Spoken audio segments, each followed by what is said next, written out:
सतगुरुदेव की जय। बंदी छोड़ कबीर साहेब की जय। मैं लालचंद छिंपा सूरतगढ़ गंगानगर से, और मेरा मोबाइल नंबर है 89 52 89 59 18। सायद साहेब। भगत भाइयों और देशवासियों और प्यारे बहन भाइयों, ये ज्ञान अमृतों षड्यंत्र का विष नामक पुस्तक है। ये बिहार के शशिभूषण दास जी ने बनाई है। बिहार के शशिभूषण दास जी ने। तो इसमें संत रामपाल जी महाराज के खिलाफ हुए सारे षड्यंत्रों का पर्दाफाश किया गया है। आप मंगाओ और पढ़ो और सच्चाई से रूबरू हो। साथ साहेब। संत रामपाल जी का जमानत आवेदन मात्र दिखावा, इसका पार्ट 3 बनाने जा रहा हूँ। तो ध्यान से देखिए और वीडियो को लाइक और सब्सक्राइब कीजिए और शेयर करना ना भूलें। साथ साहिब। उपरोक्त तरह से चंडीगढ़ हाईकोर्ट ने दिनांक 20/11/2014 को आदेश पारित किया।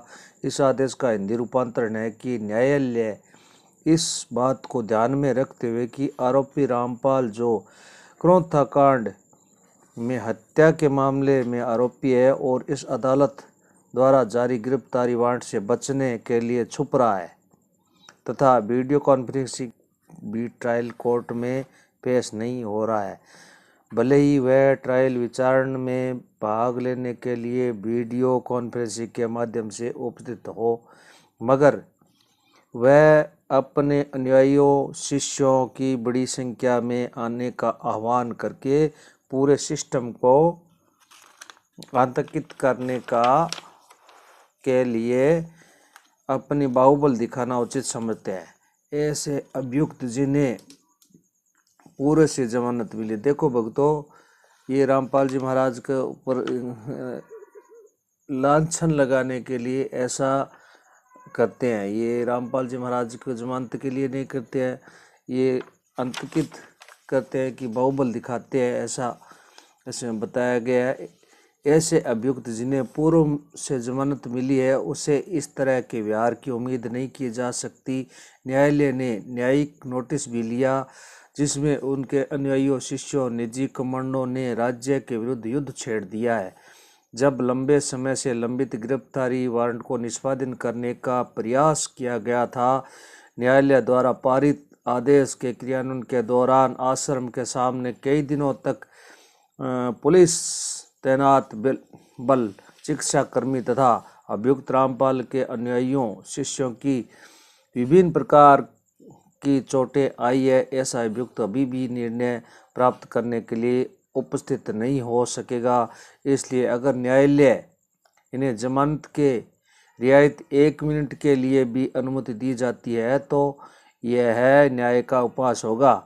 इस तरह न्यायालय ने CRMM 38/912/2014 में दिनांक 20/11/2014 को उपरोक्त के आधार बनाकर गुरुजी को जमानत देने से इनकार कर दिया और चंडीगढ़ हाई कोर्ट के इसी आदेश को आधार को मानकर हिसार सेशन कोर्ट ने गुरुजी को माता इंद्रो देवी के अंतिम संस्कार में जाने पर से इनकार कर दिया। देखो भक्तों, ये है इनके भगत रामपाल जी महाराज के जो गुरु जी के जमानत में अड़े आ रहे हैं। अभियोजन पक्ष के अधिवक्ता ने निम्न न्यायालय में चंडीगढ़ हाई कोर्ट के आदेश को आधार बनाते हुए इसके आगे से बहस के पक्ष में रखा कि उनके अनुयायी इतना काफी उदंड प्रवृत्ति की है कि सदा लाइन ऑर्डर को भंग करते रहते हैं, ये गुंडागर्दी दिखाते हैं, प्रशासनिक व्यक्तियों के साथ आए दिन तिथियों पर हिसार में आकर हो हंगामा करते हैं। ऐसा मैंने मेरी आंखों से देखा है, जिससे लाइन ऑर्डर को मेंटेन करने तथा न्यायिक कार्रवाई में बाधा पहुंचाते रहते हैं। इसके अनुयायियों के आचरण से हिसार थाने में अनेकों FRI मामला दर्ज है। ऐसा मामला करीब लगभग 10 की संख्या में है, जिसे आप आगे से तालिका में पढ़ सकते हैं।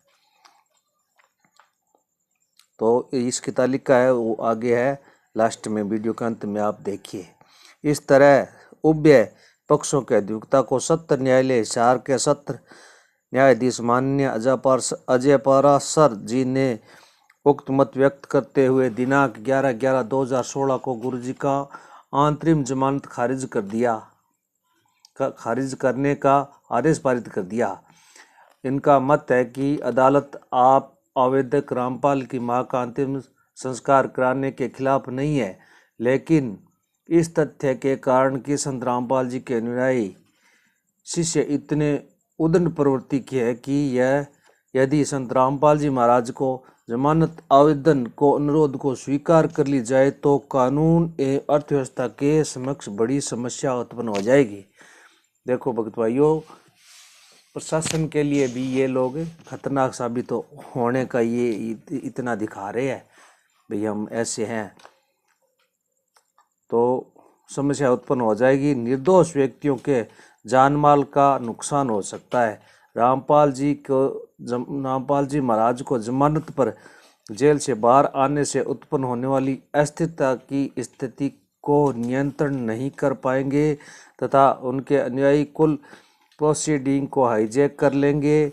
इन परिस्थितियों में न केवल आम आदमी के जीवन और संपत्ति के साथ खिलवाड़ होगा, बल्कि प्रशासन की ओर से गंभीर प्रवृत्ति के मामले केस दर्ज करने का कारण बनने पड़ेंगे। ऐसा देखा जाता है कि जिस रोज न्यायालय में तारीख निर्धारित की जाती है उसी रोज हिसार में हजारों लाखों भक्त आकर कानून एवं अर्थव्यवस्था को तोड़ते हैं।